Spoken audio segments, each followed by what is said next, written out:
Bismillahirrahmanirrahim. Assalamualaikum warahmatullahi wabarakatuh. Alhamdulillahi ala ihsani wa syukru lahu ala taufiqihi wa amtinani. Asyhadu an la ilaha illallah wahdahu la syarika lahu ta'ziman li sya'nih. Wa asyhadu anna Muhammadan abduhu wa rasuluh da'ila ridwanih. Allahumma salli alaihi wa ala alihi wa ashabihi wa ikhwani. Hadirin dan hadirat yang dirahmati oleh Allah Subhanahu wa taala. Pada kesempatan kali ini kita akan bahas bagaimana kita menjalin hubungan yang terbaik dengan pencipta kita Allah Subhanahu wa taala. Kita tahu banyak orang yang memperhatikan bagaimana hubungan dia, interaksi dia dengan sesama manusia, ya. Bagaimana dia bisa menjadi istimewa di tengah-tengah manusia, menjadi pusat perhatian, dipuji, disanjung, dan bagaimana dia bisa berinteraksi yang menguntungkan dia, ya. Sehingga sampai-sampai ada namanya fannut ta'amul, yaitu seni berinteraksi dengan sesama, ya. Tentunya hal ini adalah baik seorang berusaha agar dia bisa berinteraksi yang baik sesama manusia, ya. Dan Rasulullah SAW juga mengajarkan hal ini dengan dalam banyak hadis-hadisnya. Bagaimana seorang berinteraksi dengan orang tuanya, dengan istrinya, dengan anaknya, dengan tetangganya, dengan kawannya, ya. Dan ini tentu hal yang baik jika diniatkan karena Allah Subhanahu wa taala.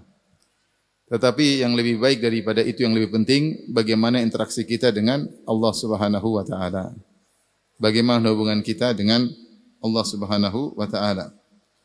Karena siapa yang interaksinya dengan Allah, hubungannya baik, maka sungguhnya Allah akan memudahkan dia untuk bisa menjalin hubungan baik dengan sesama manusia. Inilah wasiat yang sering disampaikan oleh para salaf. Di antaranya diriwayatkan dari Imam kota Mekah di zamannya, yaitu Sufyan ibn Uyainah rahimahullahu ta'ala. Beliau berkata, "Kanal ulama'u fima madha yaktubu ba'duhum ila ba'din ha'ula'il kalimat." Dahulu para ulama saling mengirim surat di antara mereka, yaitu mengingatkan di antara mereka, dan mereka para ulama. Ini pembahasan di kalangan para ulama, bukan di kalangan orang awam. Mereka saling mengingatkan, dan mereka mengingatkan beberapa nasihat. Apa nasihat tersebut yang mereka saling mengingatkan? Bahkan mereka menulis surat satu dengan yang lainnya. Man aslaha sariratahu aslahullahu alaniyatahu. Siapa yang memperbaiki apa yang tersembunyi pada dirinya, yaitu hubungan dia ketika dia tatkala bersendirian, ternyata dia seorang yang baik, aslahullahu ala niyatahu, maka Allah akan perbaiki yang zahir darinya. Kalau yang batin darinya, yang tersembunyi darinya dia perbaiki, maka Allah akan memperbaiki yang lahir darinya atau yang tampak darinya. Nasihat yang pertama. Yang kedua, man aslaha ma bainahu wa bainallah aslahullahu ma bainahu wa bainan nas. Siapa yang perbaiki hubungan antara dia dengan Allah Subhanahu wa taala, maka Allah akan buat baik hubungan antara dia dengan manusia. Dan ini yang kita bahas, ya. Memperbaiki hubungan kita dengan Allah Subhanahu wa taala, maka niscaya Allah akan memperbaiki hubungan dia dengan manusia. Yang ketiga, wa man amila li akhiratihi kafahullahu amra dunyahu. Siapa yang beramal untuk akhiratnya, niscaya Allah akan mencukupkan perkara dunianya. Hadis ini, riwayat ini diriwayatkan oleh Ibnu Abi Dunya dalam Kitab Al-Ikhlas, dan juga disebutkan oleh Ibn Taimiyah dalam Majmu' Al-Fatawa. Ini adalah wasiat yang dulu diperhatikan oleh para salaf. Bukan di kalangan orang awam di antara mereka, bahkan di kalangan para ulama. Ini tiga perkara yang penting. Bagaimana dia berusaha baik ketika bersendirian, baik ketika tidak ada orang yang melihatnya, batinnya baik, maka niscaya Allah akan memperbaiki zahirnya di hadapan manusia. Yang kedua, siapa yang memperbaiki hubungan dia dengan Allah, maka Allah akan perbaiki hubungan dia dengan manusia. Dan yang ketiga adalah siapa yang beramal untuk akhiratnya, kegiatan kesehariannya, aktivitasnya, pekerjaannya, dia keluar rumah sampai balik lagi hanya untuk akhirat, hanya untuk Allah, maka Allah akan cukupkan urusan dunianya. Ini wasiat yang agung yang diwasiatkan di kalangan para salaf. Maka mungkin orang bertanya kepada kita, bagaimana hubunganmu dengan orang tuamu? Ya, kita mungkin bisa jawab, ya. Dan kita berusaha jawab dengan jawaban yang baik. Mungkin ada yang bertanya juga, bagaimana interaksimu dengan istrimu? Ya, masing-masing punya jawaban. Bagaimana interaksimu dengan kakak adikmu? Masing-masing punya jawaban. Yang lebih penting daripada itu semua pertanyaan, bagaimana interaksimu dengan Allah Subhanahu wa taala? Bagaimana keterkaitanmu antara engkau dengan Allah? Bagaimana hubungan batinmu antara engkau dengan penciptamu yang menentukan kebahagiaanmu atau penderitaanmu, yang menentukan ya bagaimana ya apakah engkau hidup dengan tentram atau dengan sengsara? Yang menentukan rezekimu Allah Subhanahu wa taala. Maka sungguh menakjubkan kalau ada seorang kemudian dia perhatian terkait interaksi sama manusia luar biasa, tapi ternyata interaksi antara dia dengan Allah tidak dia pedulikan sama sekali. Masya Allah, kalau ketemu orang murah senyum, kalau ada yang datang maka dia mudah untuk membantu, ringan tangan, ya.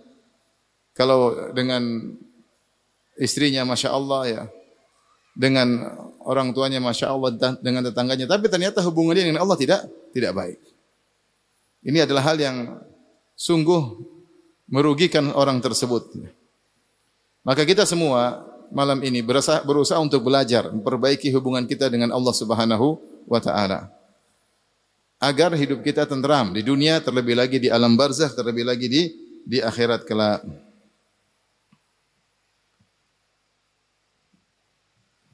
Taib. Bagaimana cara kita memperbaiki hubungan kita dengan Allah Subhanahu wa taala? Intisari dari agar kita bisa memperbaiki hubungan kita dengan Allah, yaitu bagaimana kita bisa bertauhid dengan tauhid yang benar dan ikhlas dengan ikhlas yang benar. Karena kalau kita bertauhid, maka apapun yang kita lakukan karena Allah Subhanahu wa taala. Kalau kita ikhlas, apa yang kita lakukan semuanya demi mencari perhatian Allah Subhanahu wa taala. Kalau saya boleh kasih judul kajian kita malam ini, saya mungkin kasih judul bagaimana cari muka sama Allah Subhanahu wa taala. Kalau saya boleh kasih judul dengan judul yang mungkin mudah dipahami. Kita terbiasa cari muka sama manusia, cari muka sama kerabat, cari muka sama tetangga, cari muka sama publik, ya. Cari muka sama masyarakat. Sekarang kita belajar gimana cari muka sama Allah Subhanahu wa taala. Bagaimana Allah lebih perhatian kepada kita sehingga hubungan kita semakin baik, ya. Kalau hubungan kita baik, Allah lebih perhatian sama kita. Nah, ini yang mau kita bahas. Gimana cara yang tepat agar kita bisa cari perhatian Allah Subhanahu wa taala. Karena kalau orang sudah hubungannya kuat dengan Allah, selalu dia ingat Allah Subhanahu wa taala. Selalu dia ingat Allah Subhanahu. Apapun yang dia alami, selalu sandarannya adalah Allah Subhanahu wa taala. Karena hubungannya kuat. Hubungan kuat, dia selalu husnuzan kepada Allah Subhanahu. Ini di antara buah dampak baik kalau kita punya hubungan baik dengan Allah Subhanahu wa taala. Setiap ada permasalahan, setiap ada problem, bahkan setiap ada keberhasilan, selalu kita sandarkan kepada Allah Subhanahu wa taala. Sebagai contoh, Allah menyebutkan tentang kisah Nabi Musa alaihissalam. Nabi Musa yang hubungannya dengan Allah sangat kuat. Sehingga setiap ada problem dia selalu ingat Allah Subhanahu wa taala. Allah sebutkan dalam surat Al-Qasas ketika terjadi apa yang terjadi ketika ada seorang dari Bani Israel bertengkar dengan seorang dari pengikut Fir'aun, maka akhirnya pengikut dari Bani Israel yaitu sekampung dengan Musa, seras dengan Nabi Musa, maka dia minta tolong, ya. Dia minta tolong kepada Nabi Musa. Kata Allah, "Fastaghathahu alladhi min syi'ati alladhi min aduwwihi." Maka orang yang dari golongan Musa minta tolong kepada Musa alaihissalam untuk melawan orang dari golongan musuhnya, itu dari Fir'aun. Fawakazahu Musa faqadha alaihi. Maka Nabi Musa pun mukulnya, akhir orang itu pun meninggal dunia. Situ Nabi Musa langsung ketika dia salah, langsung dia ingat Allah Subhanahu wa taala. Allah abadikan. Ketika Allah berkata, Fawakazahu Musa faqadha alaih. Nabi Musa memukul dia tidak bermaksud untuk membunuhnya. Tapi Musa alaihissalam ini terlalu kuat orangnya. Terlalu kuat ya. Makanya disebutkan dalam kisah ketika beliau alaihissalam mandi, kemudian dia taruh bajunya di atas batu, kemudian batunya pergi bawa bajunya, maka dia pun kejar batu tersebut. Dia berkata, ya hajar thawbi, wahai hajar batu, bajuku, jangan pergi. Namun batu tersebut tetap berjalan. Akhirnya Musa alaihissalam memukul batu tersebut. Dia kejar, dia pukul dengan mungkin 6 atau 7 pukulan. Sehingga nampak bekas pukulannya di batu. Luar biasa. Kapalan tangannya terbekas di batu. Kalau kita mukul batu, ada bekas batu di tangan kita. Ya. Maksudnya Nabi Musa sangat kuat. Dan para ulama mengatakan dia tidak bermaksud membunuh orang tersebut. Sehingga dia dikategorikan dosa kecil. Karena dia tidak sengaja. Dia tidak sengaja, ternyata orang tersebut meninggal. Tapi dia langsung bertobat ketika itu, kembali kepada Allah. Langsung dia berkata, ya, hadza min amali syaitan. Ini dari perbuatan syaitan. Innahu aduun mudhillun mubin. Sungguhnya adalah musuh dan penyesat yang nyata.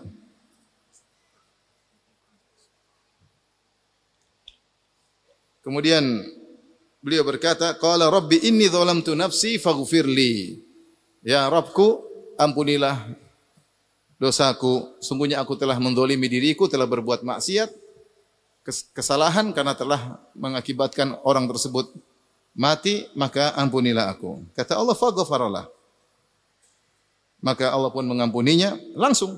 Faghfaralah. Interaksi yang beliau minta ampun, langsung Allah apa? Ampuni. Kenapa? Karena hubungan antara beliau dengan Allah sangat kuat. Innahu huwal ghafurur rahim. Sungguhnya Allah Maha Pengampun lagi Maha Penyayang. Dia langsung berkata lagi, qala rabbi bima an'amta alayya falan akuna dhahira lil mujrimin. Kemudian dia berikrar kepada Allah, ya Allah, karena nikmat yang Kau berikan kepadaku, aku tidak akan menolong lagi orang yang melakukan kesalahan. Tapi akhirnya Nabi Musa ketahuan telah membunuh anak buah Fir'aun, maka dia pun dijadikan buronan oleh Fir'aun dan bala tentaranya. Mereka ingin cari Musa untuk dibunuh. Ya. Maka datanglah seorang beri nasihat kepada Nabi Musa dengan berkata, ya Musa, innal mala'a ya'tamiruna bika liyaqtuluk fakhruj inni laka minan nasihin. Wahai Musa, sungguhnya orang-orang telah bermusyawarah, bersepakat untuk membunuhmu. Kaburlah dari negeri ini. Sungguhnya aku beri nasihat kepada engkau. Ketika dia kabur, kata Allah, fakharaja minha khaifan yataraqqab. Maka dia keluar dengan ketakutan. Karena ini dia masih di areal Mesir, dan areal Mesir seluruhnya kekuasaan Fir'aun dan anak buah Fir'aun di mana-mana. Dia tarakkab, dia menanti-nanti, bisa saja keburukan menimpanya kapan-kapan saja. Makanya ya tarakkab, sambil menanti-nanti, siapa tahu ada keburukan menimpanya. Lantas dia berkata, qala rabbi najjini minal qaumidz zalimin. Langsung berdoa kepada Allah. Ya Allah, selamatkanlah aku dari orang-orang yang zalim. Jadi kalau hubungan dengan Allah kuat, sedikit-sedikit ada apapun segera kembali kepada siapa? Kepada Allah Subhanahu wa taala. Kemudian dia pun berjalan, ya. Walamma tawajjaha tilqa'a Madyan, maka dia meninggalkan Mesir menuju Madyan. Kalau di peta Mesir ke Madyan itu sangat jauh. Mesir di benua Afrika, Madyan di benua Asia. Ada khilaf, Madyan tempatnya di mana? Ada yang mengatakan di Yordan, ada yang mengatakan di Tabuk. Intinya benua lain. Maka dia berjalan ratusan kilo. Maka dia berkata, asa rabbi ayyahdiyani sawa as-sabil. Semoga Allah menunjukkan kepadaku jalan yang tepat. Subhanallah. Berdoa lagi kepada Allah Subhanahu wa taala. Akhirnya Allah sampaikan dia ke negeri Madyan. Ketika sampai negeri Madyan, dia mendatangi ada sumur. Ternyata banyak orang-orang yang ambil air. Ternyata ada 2 wanita yang tidak mengambil air. Maka Musa datang kepada 2 wanita tersebut. Dia kasihan. Dia mengatakan, ma khatbukuma, kenapa kalian tidak ambil air bersama mereka? Qalata la nasqi hatta yusdirar ri'a wa abuna syaikhun kabir. Kami tidak bisa ambil air sampai orang-orang semua pergi. Sebenarnya ayah kami yang tugasnya ngambil air, kerjaan lelaki, tapi ayah kami sudah tua. Kata Allah, fasaqalahuma. Ya. Maka Musa pun mengambil air untuk mereka berdua. Tsumma tawalla ila dhil, dan dia pun bernaung di bawah sebuah pohon karena dia kelaparan. Karena tadi dia kabur dari Mesir, tidak bawa bekal, langsung kabur. Tidak bawa bekal, tidak naik kendaraan, sampai disebutkan beliau makan daun-daun sampai nampak warna hijau di tubuhnya. Karena banyak daun yang beliau makan. Kemudian beliau di bawah naungan pohon, beliau berkata, Rabbi inni lima anzalta ilayya min khairin faqir. Ya Allah, sungguh aku ini sangat fakir, sangat butuh akan kebaikan yang kau berikan kepadaku. Kembali lagi kepada siapa? Allah. Berdoa kepada Allah. Maka Allah kabulkan. Ternyata Nabi Musa lapar. Dalam sebagian riwayat, sebagian salaf menafsirkan Nabi Musa minta roti kepada Allah Subhanahu wa taala. Akhirnya benar diundang makan sama wanita yang ditolong tadi, maka datanglah wanita tersebut, faja'athu ihdahuma tamshi ala istihya, maka datanglah salah seorang wanita tersebut datang malu-malu, kemudian berkata, "Ya Musa, wahai Musa, sungguhnya ayahku mengundangmu, inna abi yad'uka liyajziyaka ajra ma saqaita lana." Sungguhnya ayahku mengundangmu untuk memberi ganjaran karena kau telah membantu kami mengambil air. Akhirnya Musa pun datang, kemudian ngobrol sama ayahnya. Akhirnya wanita ini tertarik dengan berkata, "Wahai ayahanda, istajirhu, jadikanlah Musa pekerja. Engkau kan sedang mencari tukang kebun. Inna khairu man istajarta al-qawiyul amin." Sebaik-baik orang yang kau jadikan pekerja adalah yang kuat dan amanah. Akhirnya ayahnya menawarkan pekerjaan. Qala inni uridu an unkihaka ihda badataina hataini ala an ta'juruni thamaniya hijaj. Wahai Musa, aku ingin menikahkan engkau. Bukan dikerjakan saja, tapi langsung dinikahkan. Ya.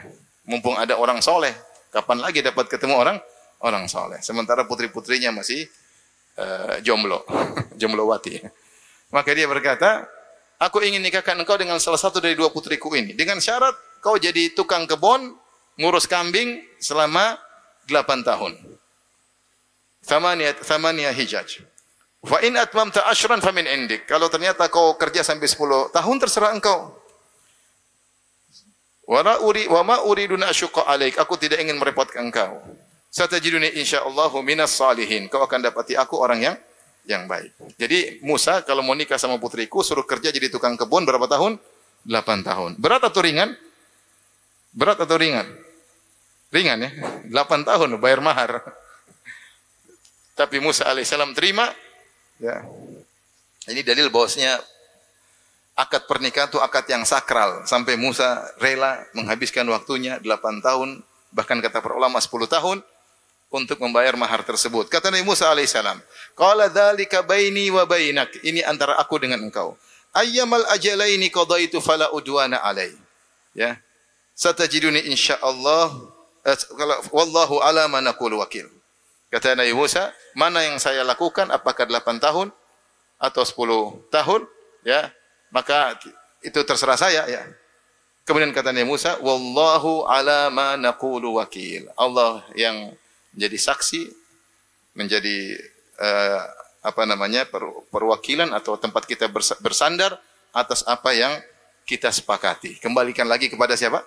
Allah Subhanahu wa taala. Demikianlah seorang yang hubungannya baik dengan Allah Subhanahu wa taala, dalam masalah apapun selalu Allah, selalu Allah. Kenapa dia bisa demikian? Karena dia sangat mudah husnudzan kepada Allah Subhanahu wa taala. Karena selama ini hubungan dia dengan baik dengan Allah Subhanahu wa taala. Lain halnya ketika seorang hubungannya tidak baik, maka sangat sulit dia berhusnudzan kepada Allah Subhanahu wa taala. Ini dijelaskan oleh Ibnu Al-Qayyim dalam kitab Al-Jawabul Kafi. Kalau seorang tukang maksiat, ya, ketika bersendirian maksiat, jauh dari perintah-perintah Allah, semangat melakukan larangan-larangan Allah Subhanahu wa taala, apapun yang menimpanya, dia sulit mengatakan saya serahkan kepada Allah. Saya serahkan, susah. Karena dia tahu hubungan dia dengan Allah tidak baik. Sehingga dia senantiasa suudzon. Jangan-jangan begini, kayaknya nasib saya begini, kayaknya tidak ada solusi, kayaknya semua solusi tertutup, tidak ada jalan keluar, selalu suudzon. Sehingga dia stres, sehingga dia hidupnya susah. Kenapa? Karena tidak ada tempat bersandar. Bagaimana yang bersandar kepada Allah sementara hubungan dia dengan Allah buruk? Maka di antara faedah utama seorang ketika hubungan dengan Allah baik, maka dia mudah bersandar kepada Allah Subhanahu wa taala. Ibarat kita enggak usah bicara Allah. Walillahil matsalul a'la. Allah memiliki perumpamaan yang tinggi. Kalau misalnya kita tinggal suatu kota, kita punya hubungan baik dengan gubernur atau bupati kota tersebut. Kita gampang kapan-kapan kita bisa kontak. Dia kenal saya baik kok. Oh, tenang. Ada masalah? Tenang. Saya bisa apa? Telepon. Tenang. Karena hubungan kita baik dengan kepala daerah tersebut. Bagaimana lagi ketika yang melindungi kita, yang mengurusi kita adalah Allah Subhanahu wa taala. Maka perbaguslah hubungan kita dengan Allah. Cari muka kepada Allah. Sehingga kita dekat dengan Allah dan apapun yang kita hadapi, insyaallah kita tenang. Kenapa? Hubungan saya dengan Allah baik, insyaallah. Selalu berdoa, berzikir, ya, dekat dengan Allah, berusaha mengenal Allah Subhanahu wa taala. Kita merasa diperhatikan oleh Allah Subhanahu wa taala. Ini menjadikan hidup menjadi tenteram, tenang dan bahagia sebesar apapun permasalahan yang kita hadapi. Sebesar apapun permasalahan yang kita hadapi, sesulit apapun permasalahan yang kita hadapi, kalau hubungan kita dekat dengan Allah maka akan membuat kita tenteram dan tenang. Baik. Jadi tadi sekedar contoh bagaimana sosok Nabi Musa alaihissalam yang selalu setiap permasalahan kembali kepada Allah. Selalu kembali kepada Allah. Selalu menyerahkan kepada Allah. Bahkan ketika dia berperjanjian, Allah menjadi saksi atas akad kita berdua. Baik. Ustaz, apakah mungkin Allah memperhatikan kita kalau kita cari muka? Mungkin. Kita semua ini makhluk Allah Subhanahu wa taala. Dan ketahuilah Allah ngurusin kita person demi person, satu persatu.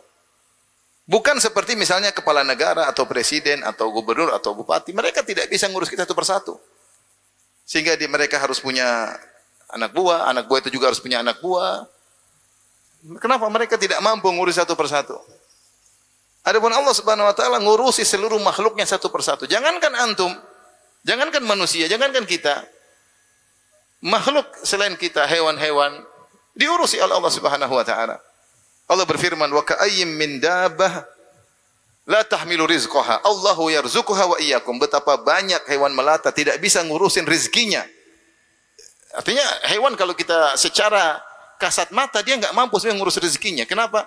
Akal dia tidak seperti akal manusia. Kalau manusia kan cari rezeki bisa inovasi ya. Bisa ngibulin orang. Cara-cara cari duit itu banyak ya. Begini bohongin orang ini akalnya banyak ya. Hewan akalnya tidak ada ya. Tetapi Allah bilang Allah urusin rezekinya. Wa ka'ayyim min dabbatin la tahmilu rizqaha. Betapa banyak hewan yang tidak bisa ngurusin rezekinya. Allahu yarzuquha. Allah yang kasih rezeki kepada binatang-binatang tersebut. Wa iyyakum, dan juga kalian. Apalagi kalian. Jadi Allah ngurusi, jangankan kalian, Allah ngurusi juga hewan-hewannya. Dengan cara Allah diberi insting lah, disediakanlah, dibuat misalnya ekosistem lah, urusan Allah Subhanahu wa taala. Tapi Allah urus semuanya. Jangankan kita diketahui oleh Allah, bahkan daun yang gugur pun Allah tahu. Wa indahu mafatihul ghaibi la ya'lamuha illahu. Wa ya'lamu ma fil barri wal bahr. Wa ma tasqutu min waraqatin illa ya'lamuha. Kata Allah Subhanahu wa taala, di sisinya adalah ilmu gaib. Tidak ada yang mengetahui ilmu gaib tersebut kecuali Allah Subhanahu wa taala. Dan Allah mengetahui ma fil bar, semua yang di dataran, di daratan Allah tahu semuanya. Semua yang di daratan. Hewan, benda mati, batu, tumbuh-tumbuhan, semua Allah tahu. Wa fil bahri, dan semua yang di lautan Allah pun tahu. Kerang-kerang, hewan-hewan, ikan-ikan, semua Allah tahu. Tumbuh-tumbuhan, rumput laut Allah tahu semuanya. Sampai Allah mengatakan wa ma tasqutu min waraqatin illa ya'lamuha. Tidak ada satu daun pun yang jatuh kecuali Allah tahu. Daun di atas muka bumi ini ada berapa, ikhwan? Ada yang pernah hitung? Daun sangat banyak. Pohon aja sangat banyak. Satu pohon berapa daunnya? Setiap daun Allah tahu person-person, satu daun demi daun. Kenapa? Karena semua itu ciptaan Allah, dan Allah berkata, "Ala ya'lamu man khalaq." Bukankah yang menciptakan tahu tentang apa yang diciptakannya? Bukankah kreator tahu tentang kreasinya? Itulah Allah Subhanahu wa taala. Dengan demikian Allah ngurusi kita person demi person. Allah berfirman, "Afaman huwa qa'imun ala kulli nafsin bima kasabat." Apakah sama seperti Allah Subhanahu wa taala yang mengurusi qa'imun ala kulli nafsin, mengurusi setiap jiwa atas apa yang dia lakukan. Allah mengurusi satu demi satu. Kita ini diurus satu demi satu. Apa kata Al-Baghawi? Ai hafidhuha wa raziquha wa alimun biha wa mujaziha bima amilat. Allah yang menjaga setiap jiwa, Allah yang memberi rezeki setiap jiwa, Allah yang ngerti tetap setiap jiwa, dan Allah akan memberi balasan baik atau buruk bagi setiap setiap jiwa. Ini perkataan Al-Baghawi dalam tafsirnya. Kemudian juga Ibnu Asyur dalam tafsirnya Tahrir wa Tanwir dia berkata, mutawalliha wa mudabbiruha fi jami'i syu'uniha fil khalqi wal ajali wal rizqi wal alimu bi ahwaliha wa amaliha. Dialah Allah Subhanahu wa taala yang mengurusin setiap jiwa, yang mengaturnya dalam segala urusannya, baik dalam penciptaannya, penentuan ajalnya, rezekinya, dan Allah tahu kondisi seluruh kondisinya, dan Allah tahu seluruh amal perbuatannya. Jadi Allah mengurusi satu demi satu. Saya beberapa waktu yang lalu, ada orang awam tanya sama saya, Ustaz, saya ditanya sama orang, kamu ngapain berdoa terus? Allah belum tentu dengar doamu, Allah belum tentu ngurusin kamu. Kamu siapa? Subhanallah. Bikin orang juga akhirnya enggak mau apa? Berdoa. Iya, emang saya siapa ya? Ya, saya ciptaan Allah. Saya bilang itu salah. Karena Allah ngurusin kita satu demi satu. Allah mengetahui makhluknya satu demi satu.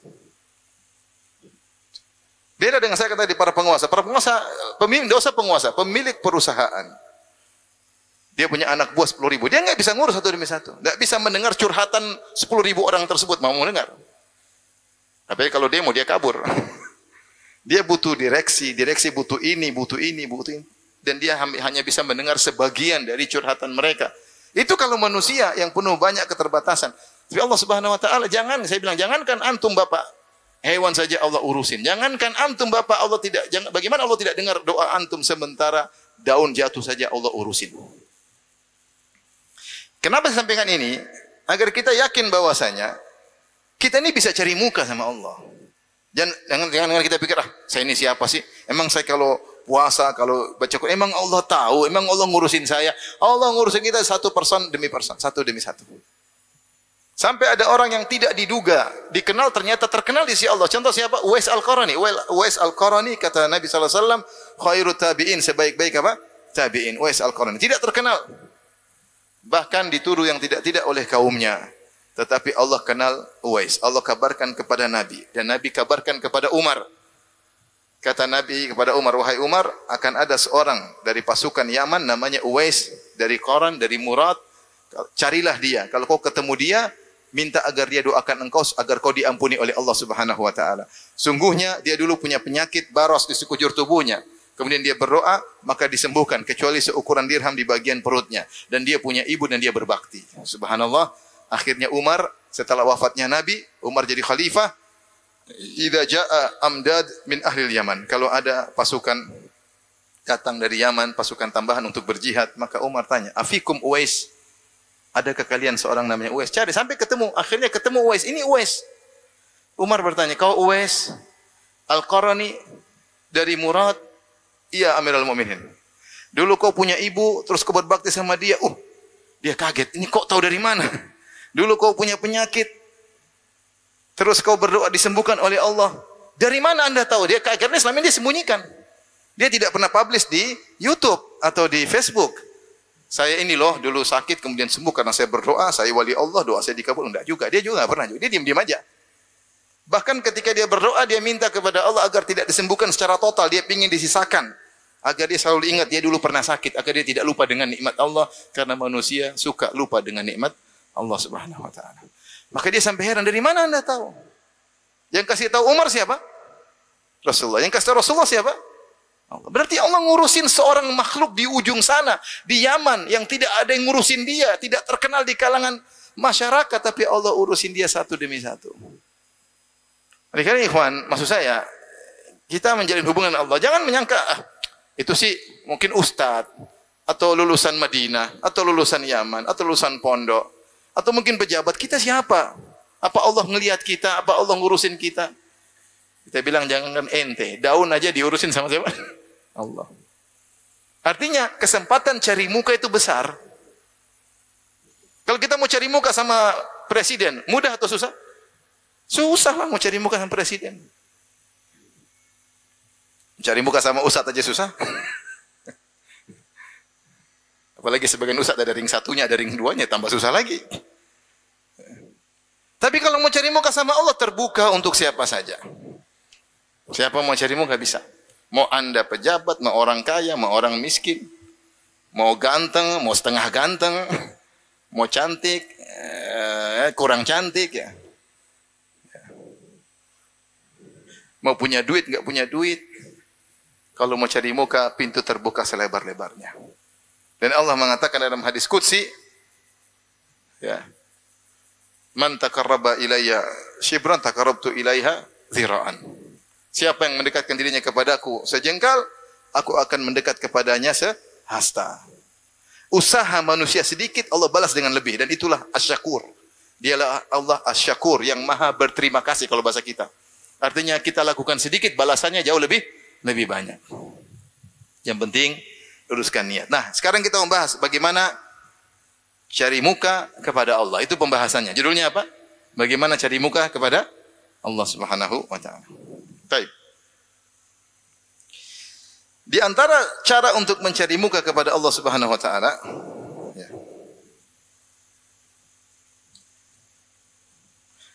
adalah salat malam. Salat malam ya. Makanya Rasulullah SAW ketika berdakwah di kota Madinah, kata Abdullah bin Salam radhiyallahu anhu, "Awwalu kalamin sami'tuhu minan Nabi sallallahu alaihi wasallam." Dakwah pertama kali yang saya dengar Rasulullah serukan ketika Nabi pertama kali masuk kota Madinah, saya dengar pertama kali. Rasulullah berkata, "Ya ayuhan nas, afshus salam wa at'imut ta'am, wasilul arham, wa sallu bil lail wa nasun niyam, tadkhul jannata bisalam." Wahai manusia sekalian, tebarkanlah salam, akhlak. Wa at'imut ta'am, berilah makanan, bagi-bagi makanan. Wasilul arham, sambunglah silaturahmi. Kemudian di akhir kata Nabi, wasallu bil lail wan nasu niyamin. Salatlah di malam hari sementara orang-orang sedang tidur pulas. Cari muka. Sudah tidak ada kesempatan untuk cari muka kepada manusia karena yang mau dicari mukai sedang tidur. Saatnya cari muka kepada Allah Subhanahu wa taala. Ya. Saatnya cari muka kepada Allah. Orang-orang sedang tidur, kata Nabi, sallu bil lail, salat di malam hari, wan nasu niyam, sementara orang-orang sedang tidur. Tadkhulul jannata bisalam, kalian akan masuk surga dengan penuh keselamatan. Ini salah satu cara cari muka. Kata Allah, tatajafa junubuhum anil madhaji'. Lambung mereka jauh dari tempat tidur. Kenapa? Yad'una rabbahum khaufan wa tama'a, sedang beribadah, sedang berdoa, sedang salat. Tapi jangan bangun terus bikin status, alhamdulillah lagi salat malam. Bismillahirrahmanirrahim. Alhamdulillah, salatu wassalamu ala Rasulillah wa ala alihi wa ashabihi wa mawalah. Hadirin dan hadirat yang dirahmati Allah Subhanahu wa taala, kita lanjutkan pembahasan kita tentang bagaimana cara mencari muka kepada Allah Subhanahu wa taala. Telah kita sebutkan di antara cara pertama adalah dengan salat malam, karena ketika itu orang-orang sedang pada tidur. Kemudian kita cari muka, kita bangun untuk mengharapkan ridha Allah Subhanahu wa taala. Dan orang seperti ini sangat diperhatikan oleh Allah Subhanahu wa taala. Makanya ketika Allah menceritakan tentang orang kafir, Allah bandingkan dengan orang beriman, yang Allah contohkan orang yang salat malam. Dalam surat Az-Zumar kata Allah Subhanahu wa taala, "Amman huwa qanitun ana al-laili sajida wa qa'iman yahdharul akhirah wa yarju rahmata rabbih. Qul hal yastawi alladhina ya'lamuna wal ladzina la ya'lamun." Setelah Allah sebut tentang orang kafir sebelumnya, Allah katakan, apakah sama dengan orang mukmin yang bangun malam, berdiri, sujud, yang takut dengan akhirat dan berharap rahmat Allah Subhanahu wa taala. Kemudian Allah tutup lagi, apakah sama orang berilmu dengan orang tidak berilmu? Jawabannya tidak sama. Yang Allah contohkan untuk dijadikan komparasi antara orang kafir, orang beriman, orang mukmin, yang Allah contohkan orang yang salat malam, yang sedang cari muka kepada Allah Subhanahu wa taala. Kemudian Allah akhirkan di akhir bagian ayat tersebut, Allah komparasi lagi antara orang berilmu dengan orang tidak berilmu. Maka di antara cara termudah untuk mencari perhatian Allah adalah bangun malam ketika orang sedang tidur. Terlebih lagi jika setelah salat malam kemudian diakhiri dengan istighfar. Allah berfirman, "Wabil ashari hum yastaghfirun." Dan di waktu sahur mereka beristighfar. Allah berfirman dalam ayat yang lain, "Wal mustaghfirina bil ashar." Dan orang-orang yang beristighfar di waktu sahur. Ahli tafsir mengatakan, yaitu setelah mereka salat malam, mereka beristighfar. Mereka beristighfar, ya, mereka sadar bahwasanya usaha mereka ini tidak ada bandingannya dengan keagungan Allah Subhanahu wa taala. Maka mereka minta ampun Padahal mereka telah salat malam dan bermunajat kepada Allah Subhanahu wa taala. Terlebih lagi sepertiga malam yang terakhir di mana Allah memotivasi hambanya untuk cari muka. Kata Nabi sallallahu alaihi wasallam, "Yanzilu Rabbuna tabaraka wa ta'ala hina yabqa thuluthul akhir minal lail." Sungguhnya Rabb kita turun ke langit dunia ketika tinggal tersisa sepertiga malam yang terakhir. Fayaqul, lantas Allah berkata, "Hal min mustaghfirin fa'aghfirlah." Adakah yang minta ampun, beristighfar, maka akan aku ampuni dia. Hal min sa'ilin fa'utiyasulah. Adakah yang mohon akan aku kabulkan permintaannya. Hal min da'in fa'astajiba lahu. Adakah yang berdoa akan aku kabulkan doanya. Bayangkan di sepertiga malam terakhir Allah mendekat turun ke langit dunia mencari hamba-hambanya, terus antum bangun cari muka sama Allah Subhanahu wa taala. Ini adalah kenikmatan yang luar biasa yang Allah berikan kepada seorang hamba ketika Allah beri taufik kepadanya untuk bisa bangun malam bermunajat kepada Allah sementara orang-orang di sekitarnya sedang tidur pulas. Taib yang berikutnya di antara cara untuk mencari perhatian kepada Allah Subhanahu wa taala adalah dengan banyak berzikir kepada Allah Subhanahu wa taala. Banyak berzikir, banyak ingat Allah. Karena Allah mengatakan, "Fadhkuruni adzkurkum." Ingatlah aku akan ingat kalian. Jadi kalau kita ingin diingat-ingat, disebut-sebut Allah secara spesifik, maka berzikir kepada Allah Subhanahu wa taala. Kita cari muka kepada Allah agar kita disebut-sebut Allah dengan banyak berzikir kepada Allah. Fadhkuruni. Zikirlah kepadaku, azkurkum, aku akan menyebutmu. Dalam hadis yang sahih kata Nabi sallallahu alaihi wasallam, wa ana ma'ahu, kata Allah dalam hadis qudsi, wa ana ma'ahu hina yadhkuruni. Aku senantiasa bersamanya jika dia berzikir kepadaku, jika dia mengingatku. Fa in dzakarani fi nafsihi dzakartuhu fi nafsi. Kalau dia mengingatku dalam jiwanya, aku akan mengingatnya pada jiwaku. Wa in dzakarani fi mala'in, kalau dia berzikir kepadaku di hadapan sekelompok orang, dzakartu fi mala'in khairin, maka aku akan menyebutnya di depan golongan yang lebih baik, yaitu golongan para malaikat. Ini di antara cara agar kita diperhatikan secara khusus oleh Allah Subhanahu wa taala, sering berzikir kepada Allah. Ini ibadah yang sangat mudah, cuma kita malas melakukannya. Apa susahnya kita berkata subhanallah walhamdulillah wala ilaha illallah wallahu akbar? Apa susahnya kita berkata la haula wala quwata illa billah? Apa susahnya kita berkata astaghfirullah astagfirullah astagfirullah astagfirullah? Apa susahnya kita berkata ya subhanallah bihamdi subhanallah azim subhanallah bihamdi subhanallah azim? Apa susahnya? Apa susahnya kita subhanallah subhanallah subhanallah? Cuma kita tidak melakukannya.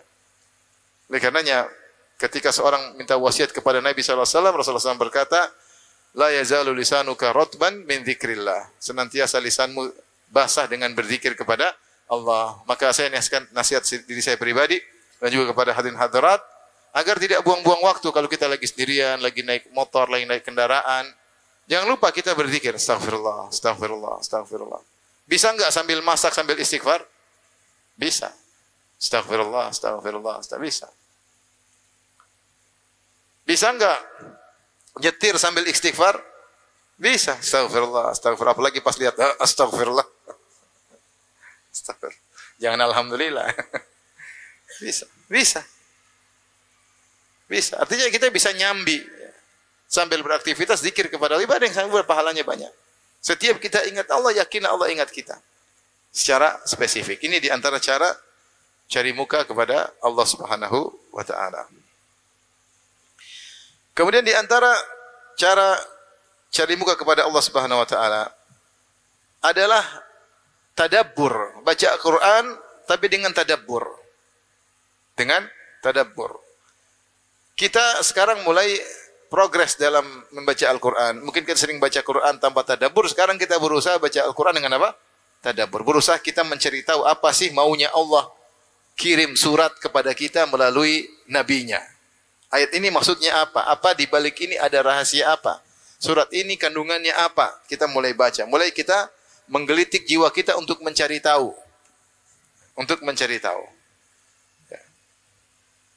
Dan Allah berkata, wa idza tuliyat alaihim ayatuhu zadatuhum imana wa ala rabbihim yatawakkalun. Dan jika dibacakan terhadap orang-orang yang beriman ayat-ayat Allah, zadatum imana, maka bertambah iman mereka.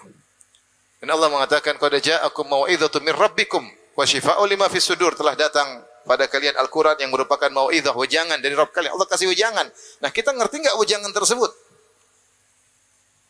Ini mau tidak mau kita baca dengan tadabbur, pelan-pelan memahami maknanya. Itu di antara ya cara mudah kita untuk dekat dengan Allah Subhanahu wa taala. Makanya sebenarnya Allah mengatakan, siapa yang ingin seakan-akan diajak bicara oleh Allah, baca Al-Quran. Karena semua Al-Quran isinya firman Allah. Seakan-akan kita sedang diajak bicara oleh Allah. Dan siapa yang ingin berbicara dengan Allah, salat.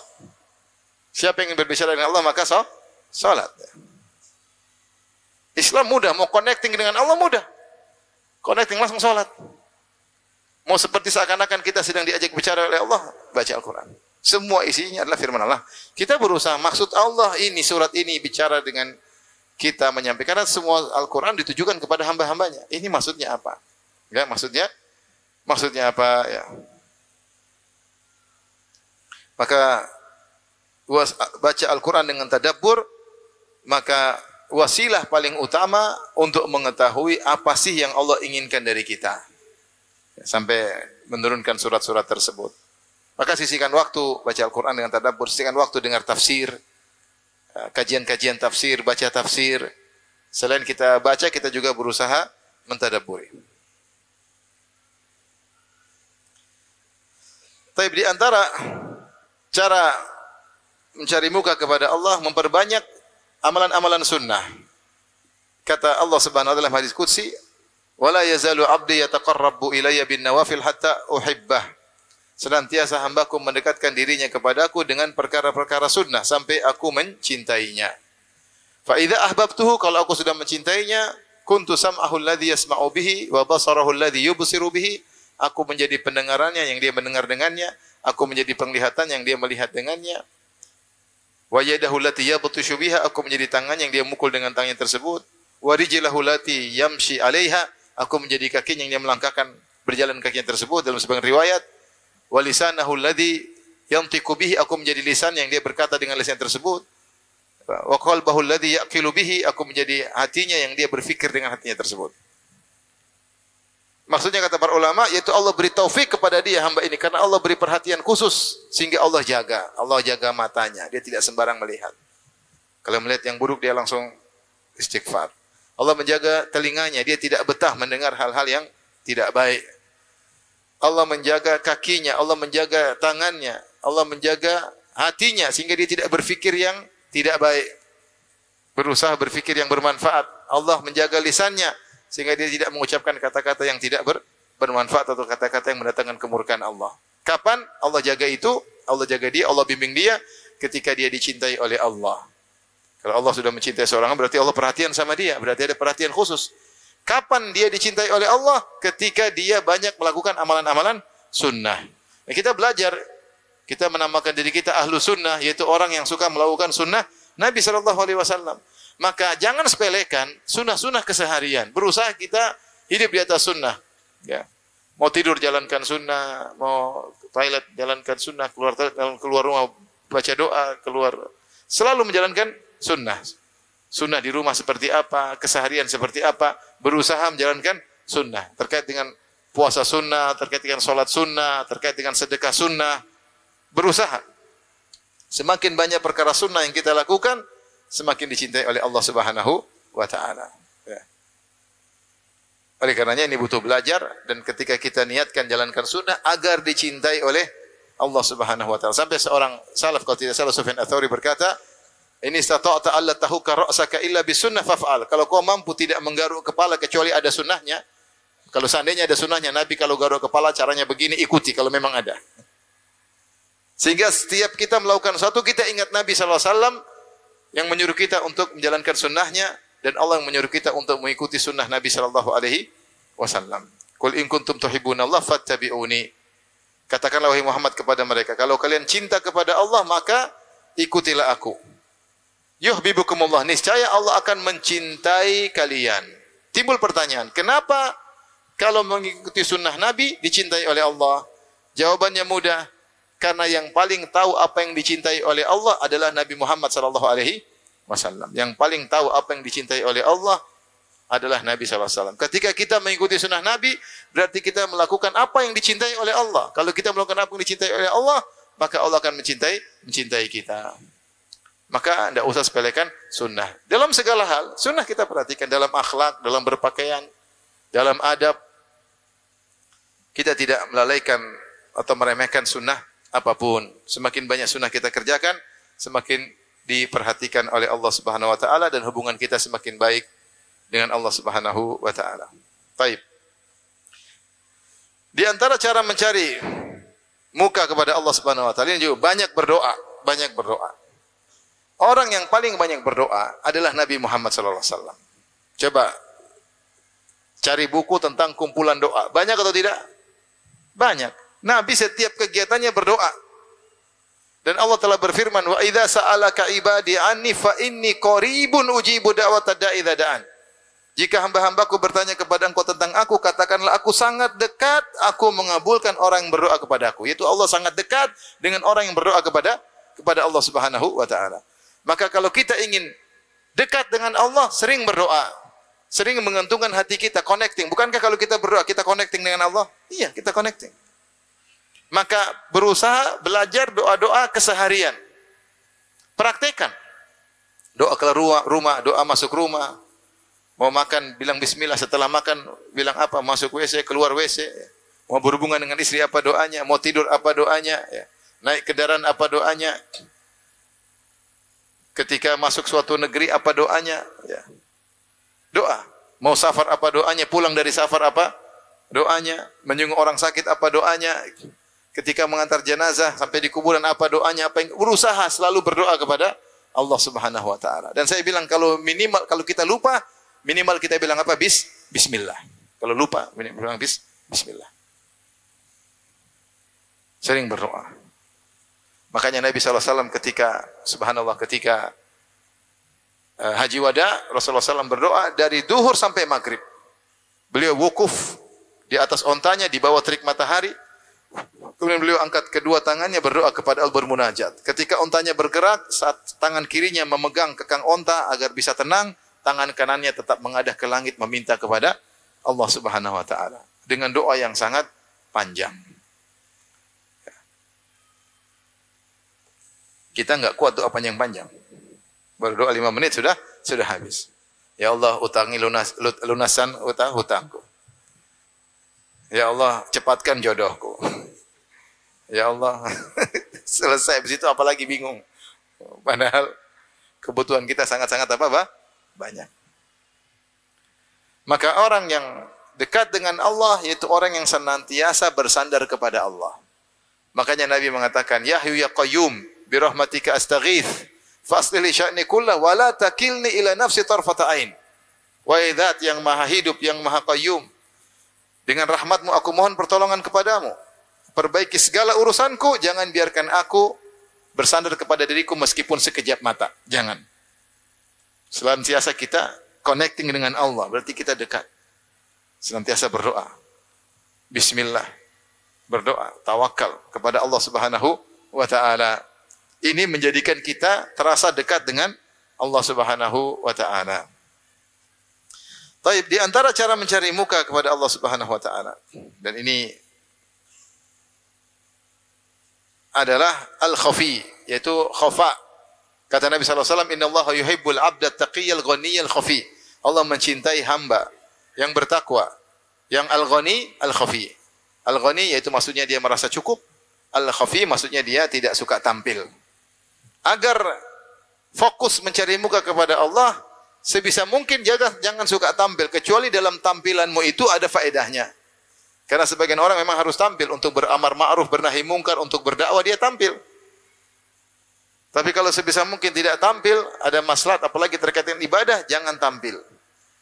Karena tampil jadi pusat perhatian itu tidak mudah. Seorang tidak mudah mengatur hatinya. Ketika dia terbiasa berhadapan dengan jumhur, dengan publik, bisa jadi yang menjadi pusat perhatian dia bagaimana komentar publik. sehingga dia lupa dengan komentar Allah Subhanahu wa taala. Maka sebisa mungkin ya, jadi seorang yang khafi, yang tidak suka tampil. Yang tidak suka tampil. Tidak suka tampil bukan berarti main HP mulu, enggak. Maksudnya karena dia tidak tampil tersebut, dia terbiasa sendiri berkhalwat dengan Allah Subhanahu wa taala.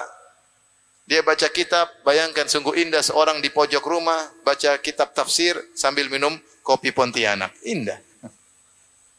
Enggak ada urusan dengan orang. WA dia matikan, dia baca sambil minum kopi. Di antara saya baca biografinya Syekh Abdurrahman bin Nasir Sa'di, gurunya Syekh Utsaimin, penulis kitab tafsir Sa'di. Beliau kalau salat malam bawa qahwah. Jadi beliau salat malam sambil minum qahwah untuk menghilangkan rasa kantuk. Tidak ada masalah. Berusaha untuk tidak mendengar komentar orang gimana caranya sehingga kita terbiasa fokus kepada Allah Subhanahu wa taala. Baca Quran di pojokan, baca Quran sendiri, mana enggak ada yang tahu. Enggak usah bikin status lagi baca Quran, enggak usah. Enggak usah. Alhamdulillah sudah 1 juz, enggak usah juga, enggak usah. Usaha kita enggak dengar komentar orang. Khafi. Sibuk ngurusin keluarga, ngurusin ibu, ngurusin bapak yang sedang sakit, ngambung silaturahmi, enggak ada yang tahu, kita sendiri. Karena Allah Subhanahu wa taala. Semakin kita sering cerita, kita semakin menunggu komentar orang sehingga kita tidak cari muka sama Allah tapi cari muka kepada manusia. Itu masalahnya kalau sering tampil. Sering publish. Allah suka dengan hamba yang tidak tampil. Lebih mudah ikhlas untuknya. Lebih mudah dia untuk mencari muka kepada Allah Subhanahu wa taala. Tampil itu enggak mudah. Untuk mau tampil aja harus keren, ini harus keren. Sudah cari muka, kalau salah begini topinya miring, komentar orang.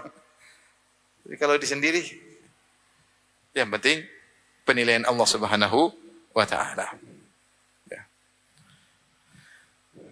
Nanti kalau sudah terbiasa, seperti ketika Nabi menyebutkan tentang 7 golongan yang Allah naungi pada hari kiamat kelak, di antaranya yang terakhir Nabi berkata, rajulun dzakarallaha khalian fafadat ainah. Seorang tatkala bersendirian, tidak tampil di hadapan manusia, dia berzikir kemudian dia menangis. Berarti murni dia tidak menunggu komentar manusia, dia sedang connecting dengan Allah, dia ingat Allah, ingat keagungan Allah, ingat dosa-dosanya, dia sedang connecting kemudian dia menangis. Ini orang dimuliakan oleh Allah. Sampai kata Hafiz Ibnu Hajar rahimahullah dalam Fathul Bari, seandainya dia pun berzikir di hadapan banyak orang, kemudian dia menangis, namun dia mengkondisikan dirinya karena dia sudah terbiasa seperti itu, dia tidak peduli dengan komentar manusia, maka sama saja. Maksudnya Ibnu Hajar mengatakan jika dia sudah terbiasa seperti itu, di rumah bersendirian nangis, suatu saat dia lagi berzikir di hadapan manusia, tetap sama. Karena dia sudah terbiasa mencari muka kepada siapa? Allah. Tapi kalau di depan orang nangis, di rumah tidak pernah nangis, ini masalah. Ini masalah. Ya. Berarti dia nangis dulu, sebenarnya karena siapa dia nangis? Di luar aja depan orang nangis-nangis, di dalam rumah enggak nangis. Ini dia di rumah dia nangis. Dan suatu saat kalau dia ternyata di depan orang pun dia berzikir sambil nangis, ternyata dia ikhlas, dia bisa memfokuskan antara dia dengan Allah saja, maka sama hukumnya ketika dia sendiri. Kenapa? Dia sudah terbiasa mencari muka kepada Allah Subhanahu wa taala. Maka seorang suka hobi untuk beribadah sendirian. Latih diri. Hobi. Baca Quran sendiri, ya. Berzikir dalam kesendirian. Baca kitab dalam kesendirian, ya. Menikmati kesendirian, berkhalwat bersama Allah Subhanahu wa taala. Latih diri karena Allah mencintai hamba yang demikian. Di antara cara mencari muka kepada Allah, tadi Nabi berkata Al-Ghani. Allah mencintai hamba yang Al-Ghani. Al-Ghani ditafsirkan maksudnya di antaranya dia memiliki sifat qanaah, merasa cukup. Merasa cukup. Dia tunjukkan kepada Allah, ya Allah, aku ridha dengan apa yang kau berikan. Aku qanaah. Aku merasa cukup. Aku merasa cukup. Ini mencari muka kepada Allah. Apa yang Allah tetapkan, apa yang Allah takdirkan kepada dia, dia merasa cukup. Dia ridha dengan pemberian Allah Subhanahu wa taala. Itulah di makna al-ghani, yaitu ghina nafs. Laisal ghina an kathratil arad wa innamal ghina ghina nafs. Bukanlah kekayaan dengan banyaknya aset, tetapi kekayaanlah kaya hati. Ini kita butuhkan sekarang. Kita butuh kaya hati. Benar tidak kita berusaha cari nafkah, cari rizki Tapi kita qanaah, apa yang Allah berikan itu ya sudah, saya ridho dengan pemberian Allah hari ini, saya ridho dengan keuntungan hari ini, saya ridho dengan keputusan Allah, ternyata saya rugi hari ini, ridho. Dan itu membuat Allah mudah mencintai seorang hamba. Allah memperhatikan dia karena dia ridho dengan segala keputusan Allah Subhanahu wa taala. Bahkan ketika terkena musibah, maka dia ridho dengan keputusan Allah Subhanahu wa taala, berkata alhamdulillah ala kulli hal. Allah mencintai hamba seperti ini. Kenapa kita mudah ridho kepada keputusan Allah? Karena kita merasa alhamdulillah hubungan kita dengan Allah baik. Kita mudah husnudzon. Coba kalau kita hubungannya jelek dengan Allah. Maksiat. Diam-diam nonton film Korea. Sudah episode ke-72. Nonton film India, nonton film box office. Lihat maksiat setiap hari. Tengah malam bangun, bukannya sholat malam, teriak gol. Anak-anak sampai kebangun, Abi ngapain Be? Selalu kita lakukan. Ya.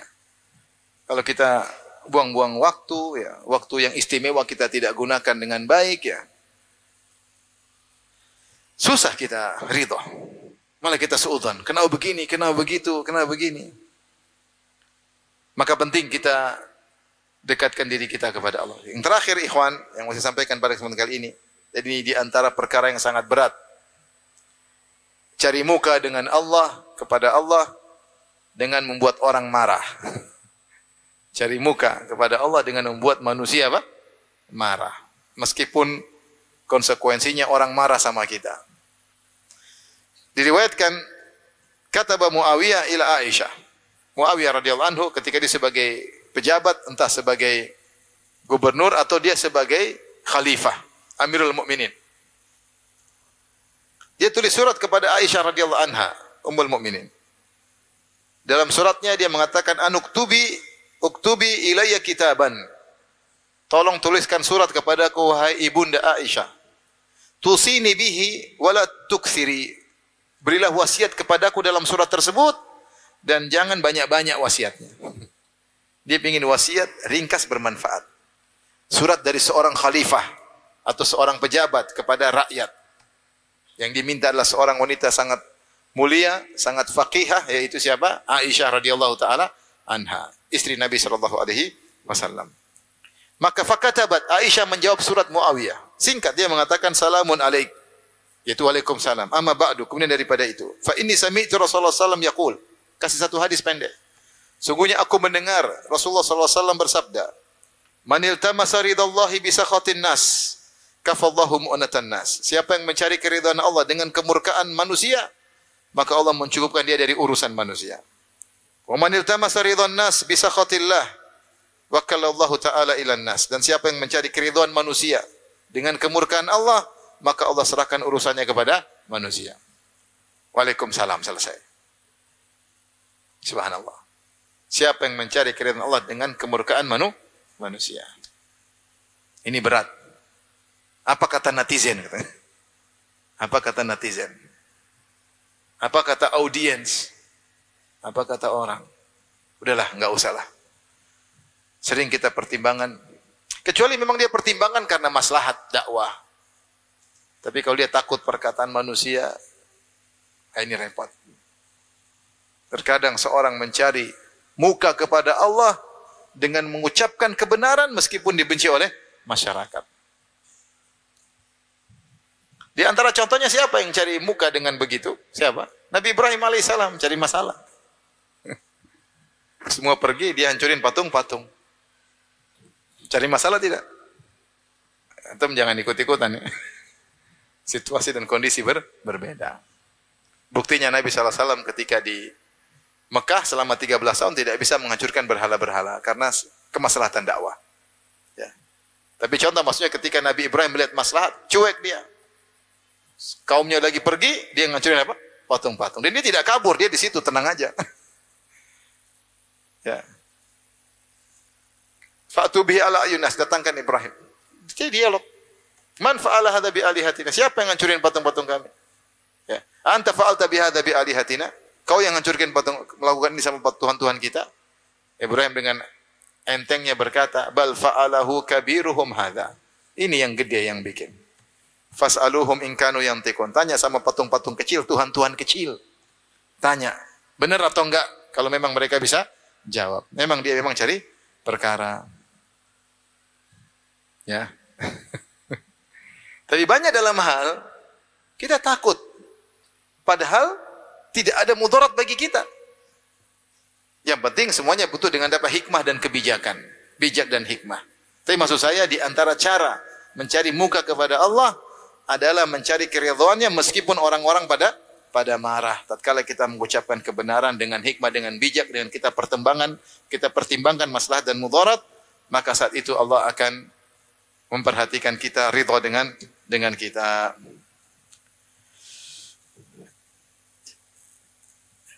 Ikhwan dan akhwat yang rahmati Allah Subhanahu wa taala, ini mungkin beberapa perkara yang cara kita mencari muka kepada Allah Subhanahu wa taala sehingga memperbaiki hubungan kita dengan Allah. Kalau hubungan kita baik dengan Allah Subhanahu wa taala, maka Allah akan perbaiki hubungan kita dengan manusia. Allah akan mudahkan urusan kita. Apapun yang kita hadapi, kita bisa tegar menghadapi segala keputusan Allah karena kita senantiasa berbaik sangka kepada Allah Subhanahu wa taala. Makanya ada perkataan indah. Lihatlah ya, Nabi Yusuf alaihissalam meskipun diuji sampai dia buta, tetap dia husnudzan kepada Allah. Bayangkan. Nabi Yakub alaihissalam diuji sampai buta atau tidak? Saya buta. Berapa lama berpisah Nabi Yakub dengan Nabi Yusuf? Khilaf di kalangan para ahli tafsir. Ada yang mengatakan 15 tahun, ada yang mengatakan 40 tahun, ada yang mengatakan 80 tahun. Belasan tahun minimal. Akhirnya ketemu lagi. Sebelum ketemu, dia sampai menangis sampai ya wa biyaddat ainah minal huzni, sampai matanya jadi putih, jadi buta karena saking sedihnya. Di tengah-tengah kesedihan seperti itu, dia tetap husnudzan kepada Allah Subhanahu wa taala. Dia mengatakan asallahu ayyatiyani bihim jami'an. Semoga Allah mendatangkan anak-anakku Yusuf dan Binyamin kepada aku, padahal sudah hilang mereka. Kemudian dia mengatakan ya bani yadhhabu fatahassasu min Yusuf wa akhihi. Wahai anak-anakku, ayo pergi lagi cari Yusuf dan Binyamin. Wala tayasu min rauhillah, jangan putus asa dari rahmat Allah. Innahu la yayasu min rauhillah ilal qaumul kafirun. Sungguhnya tidak ada yang putus asa dari rahmat Allah kecuali orang kafir. Yakub mengatakan demikian sementara matanya buta karena sedih. Tetap husnudzan kepada Allah. Kenapa bisa demikian? Karena hubungan dia dengan Allah sangat luar biasa. Wa a'lamu minallahi ma la ta'lamun. Dia berkata, wahai anak-anakku, aku tahu apa yang kalian tidak tahu. Aku punya hubungan khusus dengan siapa? Allah Subhanahu wa taala. Kata Allah, wa innahu ladzu ilmin lima 'allamna. Sungguh dia punya ilmu tentang apa yang kami ajarkan kepadanya. Allah muji Nabi Yakub alaihissalam. Demikian saja ikhwan dan akhwat rahmatillah Subhanahu wa taala. Semoga Allah memberikan ridhonya kepada kita semua. Semoga Allah mengampuni dosa-dosa kita. Semoga Allah menjadi kita orang yang bertakwa tatkala di depan masyarakat ataupun dalam kesendirian. Nas'aluka khasyataka fil ghaibi wasyahadah. Dan semoga Allah kumpulkan kita di surga kelak sebagaimana Allah kumpulkan kita di masjid yang mulia ini. Wallahu taala alam bisawab. Wallahu taala alam bisawab. Demikian saja yang saya sampaikan, kurang lebih saya mohon maaf. Wabillahi taufiq wal hidayah. Assalamualaikum warahmatullahi wabarakatuh.